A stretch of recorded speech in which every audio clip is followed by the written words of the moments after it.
देखो, अपने परवरदिगार की जानिब से मग़फ़िरत की तरफ जल्दी करो, सारिऊ, जल्दी करो, कहीं देर ना हो जाए।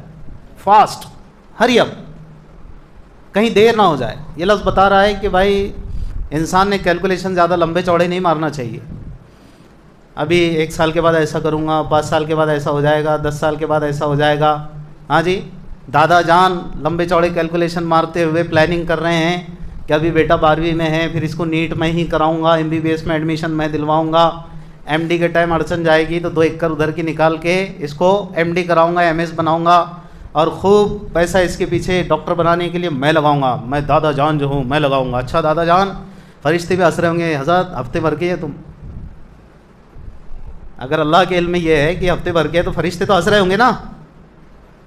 जिन तक ये पावर, यानी जिनके हवाले ये चीज़ कर दी गई कि अब बुज़ुर्ग को हफ्ते भर में लेके आ जाना, तो फरिश्ते तो हंसेंगे ना कि सामान 100 बरस का और पल की खबर नहीं। तो लेकिन अरमान, लंबे लंबे चौड़े मंसूबे, नीट में इसकी फ़ीस भरूंगा, MBBS में एडमिशन दिलाऊंगा, MD कराऊंगा, MS कराऊंगा, ये कराने में हरज नहीं है, नहीं तो करने वाले रूठ जाएंगे।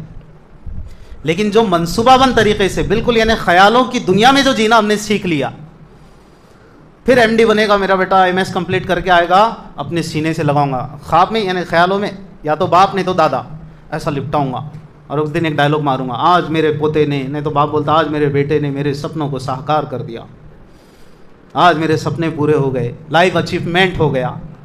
लाइफ अचीवमेंट मेरे भाई, ये लाइफ अचीवमेंट नहीं है, ये सुन लीजिए, यहाँ हम मरने के लिए आए हैं, मुसाफिर खाने में हम लोग, ठीक है, इज़हार मसरत कर सकते, एक नेमत तो है, इसमें कोई शुबा नहीं, लेकिन उसको उसी के दर्जे में रखना पड़ेगा जिस दर्जे में हम ले आए ना, तो लगता नहीं कि हमारी ज़रूरत है, बल्कि मकसद हयात मालूम होता है।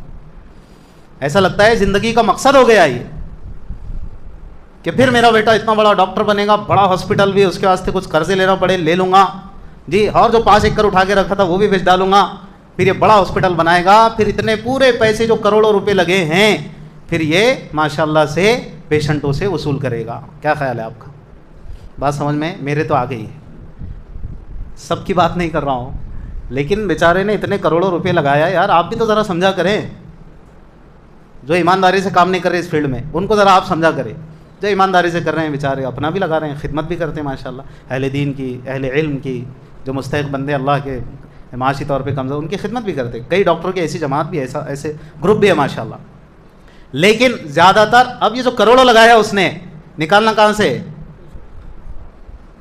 तो ज़रा आप भी समझ के लो ना यार, करोड़ों रुपए लगाया उसने, फिर वाह रे वाह, और आप बोलते डॉक्टर साहब 50 रुपये कम करो ना, 100 रुपये कम करो ना। अरे मशीनों के पैसे बाकी है उसके, अभी कहाँ जी रहे हैं आप लोग? करोड़ों करोड़ों की मशीनें आती है, लाखों की आती है, उसको देना है, भी उसके पैसे फेरना है। थोड़ा तो कॉपरेट कीजिए। क्या फ़र्क पड़ता है अगर कोई टेस्ट 150 रुपये का होता है, और एक चेन में जाने के बाद अगर वो 450 और 500 का टेस्ट हो जाता है, तो दीजिए ना बेचारे को दिल खोल के कि डॉक्टर साहब जाने दीजिए, असल तो 150 में हो जाता था मेरा काम, लेकिन आपने घुमा घुमा के मेरे ऊपर 450 500 का जो बोझ डाल दिया है जी कुछ टेस्ट का, तो शुक्रिया आपका कि मैं आपके कुछ काम आ सका हूँ। आप मेरे काम नहीं आए, मैं आपके काम आ सका हूँ। थोड़ा कॉपरेट कीजिए यार, ऐसा थोड़ी होता है, समझे? तो ये सपनों की दुनिया में जो जी रहे हैं आजकल लोग, सपनों की दुनिया में, बेटा ऐसा बन जाएगा, पोता ऐसा बन जाएगा, फिर मैं खुश रहूँगा, फिर उसके बच्चे, फिर उसके बच्चे। हज़रत पैर कहाँ लटक रहे? खबर में। और जी रहे कहाँ? 100 साल तक की प्लानिंग करके बैठ रहे। मैं वाकई कहता हूँ, फरिश्ते ने आना और हज़रत के कान में बोल देना, हज़रत सिर्फ 3 दिन के तुम भला। अब वो 3 दिन में अगर पोता क्या, नाती क्या, नवासी क्या, उन्होंने अगर इतना भी बोले कि दादा नाना चलो ज़रा चॉकलेट लेके आएंगे 10 मिनट, हट, एक मिनट कीमती है मेरा, क्योंकि 3 दिन के बाद मुनकर नकीर से मुलाकात तय है मेरी। मेरे भाई, वह हज़रत ही की मिसाल क्या, अल्लाह ही को मालूम है कि मेरी तेरी भी मुलाकात मुनकर नकीर से कब होना है। न जाने बुला ले पिया किस घड़ी, तू रह जाए तकती खड़ी की खड़ी।